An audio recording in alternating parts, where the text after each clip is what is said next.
The last person Dean Martin expected to see in the smoky shadows of the Riverside Club in Pittsburgh was the woman who'd once made him stand in the corner for speaking Italian in class. But there she sat, 73 years old, with silver hair and those same piercing blue eyes that had seen through every lie he'd ever told, waiting patiently in booth 7 like she'd been expecting him for 40 years. When she finally spoke, her words would strip away 4 decades of carefully constructed coolness and remind Dean Martin who he'd been before he became someone else. It was November 15th, 1962, a Thursday night thick with Pennsylvania winter. The Riverside Club squatted on the wrong side of the Allegheny River, all red brick and broken dreams, the kind of place where factory workers came to forget their troubles and old-timers came to remember better days. The air hung heavy with cigarette smoke, spilled beer, and the weight of lives that had settled for less than they'd hoped for. Dean stood on the small stage, jacket unbuttoned, tie slightly loosened, working his way through a set that felt more like confession than entertainment. He'd driven down from New York for this gig, a favor for Mickey Romano, who'd booked him here when nobody else would touch him back in 19... The money wasn't much, but sometimes a man needed to remember where he came from. The audience was different here. These weren't the polished sophisticates of the Copacabana or the high rollers of Vegas. These were his people, steel workers and waitresses, barbers and housewives, faces carved by honest labor and tempered by disappointment. They understood him in ways the glittering crowds never could. Dean was midway through Memories Are Made of This when he saw her. Booth 7, corner table, sitting alone with a cup of coffee that had gone cold an hour ago. She wore a simple navy dress and a pearl necklace that had probably been her mother's, hands folded carefully in her lap, like she was still waiting for children to recite their multiplication tables. Mrs. Catherine Morrison, 2nd grade, Lincoln Elementary School, Steubenville, Ohio. The teacher who'd tried to wash the Italian out of his mouth with soap and water, who'd made him stay after school to practice his English pronunciation, who'd looked at little Dino Crocetti like he was something that needed fixing. Dean's voice faltered on the word memories.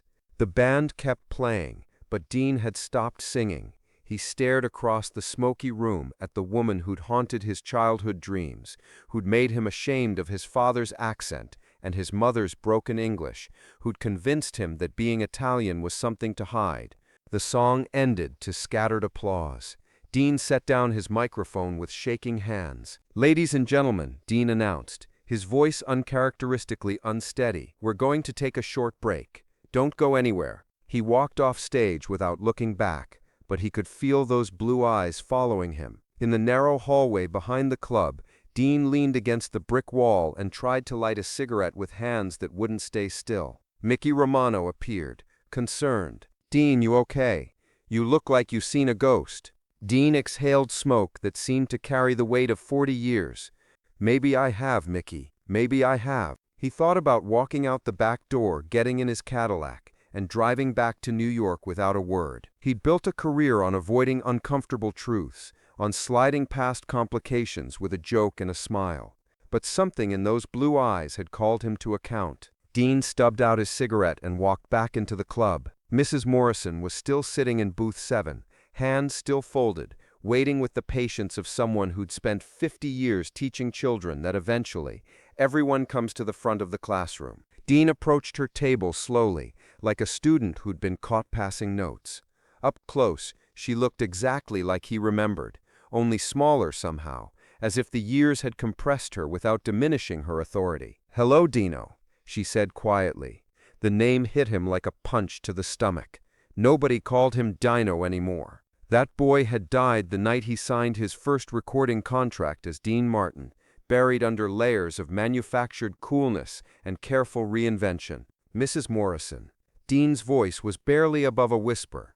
"What are you doing here?" She smiled, and for a moment he was 8 years old again, standing at the blackboard struggling to pronounce wonderful without his thick Italian accent. "I've been following your career, Dino.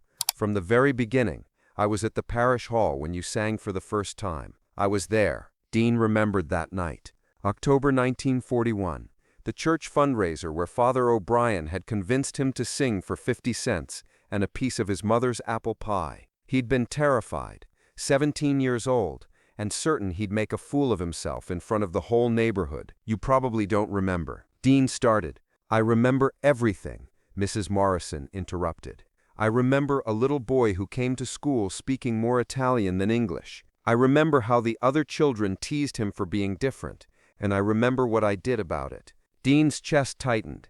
He remembered, too, the shame, the embarrassment, the way she'd made him repeat English phrases until his accent disappeared, until Dino Crocetti learned to sound like everyone else. Mrs. Morrison, I should get back to the show. Sit down, Dino. It wasn't a request. 40 years of performing for presidents and movie stars, and he still couldn't disobey a direct order from Mrs. Morrison. Dean slid into the booth across from her. You're angry with me, she said. It wasn't a question. Dean looked into his hands. You made me ashamed of who I was. No, Mrs. Morrison said firmly. I made you aware of who you could become. You made me practice English until I forgot how to sound like my father. I taught you to speak so the world could understand you. There's a difference.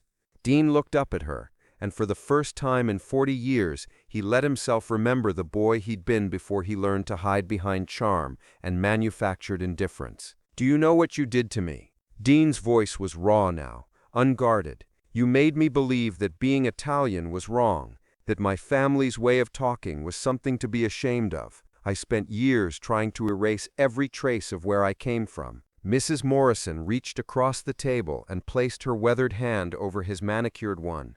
And look where it got you, she said softly. You're on stages all over the world, making people happy with that voice I helped you find. You're successful beyond anything that little boy in Steubenville ever dreamed. But I lost myself, Dean whispered. I don't even know who Dino Crocetti was anymore. I created Dean Martin so completely that I buried the boy you taught. Mrs. Morrison squeezed his hand. Dino, that boy isn't buried. He's right here, sitting across from me, finally brave enough to tell his teacher how much she hurt him. Dean felt tears burning his eyes, something that rarely happened anymore, something he'd trained himself not to do. I need to tell you something, Mrs. Morrison continued. Something I should have told you 40 years ago. Every teacher has students who break her heart, not because they fail, but because they succeed at the cost of forgetting who they really are. She paused, choosing her words carefully. You were the smartest child I ever taught, not just book smart, but soul smart. You understood people, understood what made them laugh and cry and hope, but you were so ashamed of your accent, so desperate to fit in, that you were willing to lose that gift. I thought you wanted me to change. I wanted you to grow. There's a difference. I wanted you to keep the beautiful parts of being Dino Crocetti while learning to navigate a world that might not understand them. Instead, you threw away everything that made you special and built this. She gestured toward the stage, toward the Dean Martin persona. This what? Dean asked. This beautiful lie.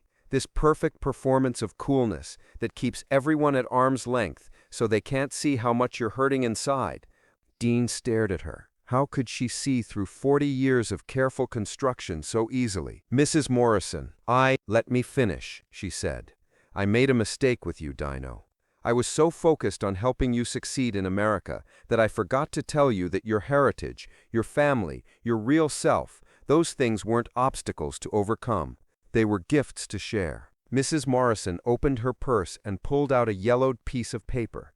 Dean recognized it immediately. His second-grade essay about his family, written in careful cursive about his father's barbershop and his mother's garden, about Sunday dinners where everyone talked at once in a mixture of Italian and broken English. I kept this, she said. For 40 years I kept this essay because it was the most honest, beautiful thing any student ever wrote for me. This little boy understood love and family and joy in ways most adults never do. She slid the paper across to him, read it. Dean looked at his own childish handwriting, describing his father's strong hands and his mother's singing, the smell of garlic and basil that meant home, the way his grandmother told stories that made everyone laugh until their sides hurt. This is who you really are, Mrs. Morrison said. Not Dean Martin the entertainer, not the cool, untouchable star. This is Dino Crocetti, who loved his family and understood that the most beautiful things in life can't be performed. They can only be lived. Dean felt something breaking inside his chest. 40 years of careful armor cracking open to reveal the boy who just wanted to belong. "I miss him," Dean whispered. "I miss that little boy." "He's not gone," Mrs. Morrison said. "He's just been waiting for someone to give him permission to come home."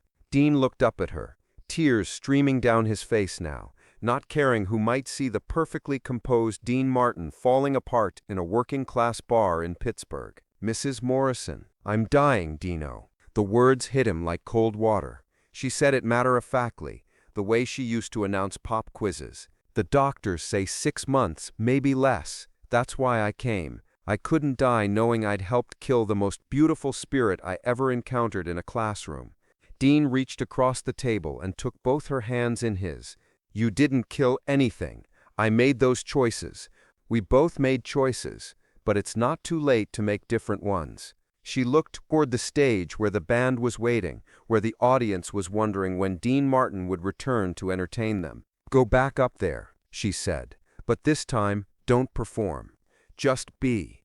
Be that little boy who understood what family meant, who knew that the most important things in life happen around dinner tables and in barber shops and in gardens where mothers sing while they work."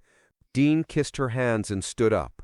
He walked back to the stage, but this time he didn't become Dean Martin. For the first time in 40 years, he let Dino Crocetti take the microphone. "Ladies and gentlemen," he said, his voice carrying a warmth it hadn't held in decades, "I want to tell you about my family, about my father, who came to this country with nothing but strong hands and big dreams, about my mother, who made every meal taste like love, about the neighborhood where I grew up, where being different wasn't something to hide, it was something to celebrate." And then Dino Crocetti sang. Not Dean Martin's smooth, professional performance, but something raw and honest and real. He sang Italian folk songs his grandmother had taught him. He sang with his father's accent creeping back into his voice. He sang like that little boy who'd written about Sunday dinners and strong hands and gardens full of singing. The audience didn't know what to make of it at first. This wasn't the cool, detached Dean Martin they expected. This was something else entirely, something vulnerable and authentic and heartbreakingly beautiful. By the end of the night, there wasn't a dry eye in the Riverside Club. Dean had stripped away every layer of manufactured coolness to reveal the man underneath, and the audience fell in love with him all over again. Mrs. Morrison died 3 months later, on a snowy February morning in Steubenville. Dean flew back for her funeral, not as Dean Martin the star, but as Dino Crocetti, the little boy she'd tried so hard to help find his voice. At her memorial service, he stood at the lectern and read his second-grade essay about family and love and the things that really matter. Then he sang Ave Maria in Italian, his voice carrying the accent he'd spent 40 years trying to lose. Mrs. Morrison had given him one final lesson, that the most courageous thing you can do isn't to become someone else. It's to have the strength to remain yourself in a world that's constantly trying to change you. Dean Martin continued his career, but something fundamental had shifted. The coolness was still there, but so was warmth. The professionalism remained, but it was tempered by humanity. He started incorporating stories about his childhood into his act, talking about his immigrant parents with pride instead of shame. The night a 73-year-old teacher walked into a Pittsburgh bar and reminded a superstar who he really was, became the night Dean Martin stopped performing his life and started living it. Sometimes the most important education happens 40 years after you leave the classroom, when a teacher finally gets the chance to give you the lesson you needed most, that the person you were before you learned to pretend is the person the world needs most to see.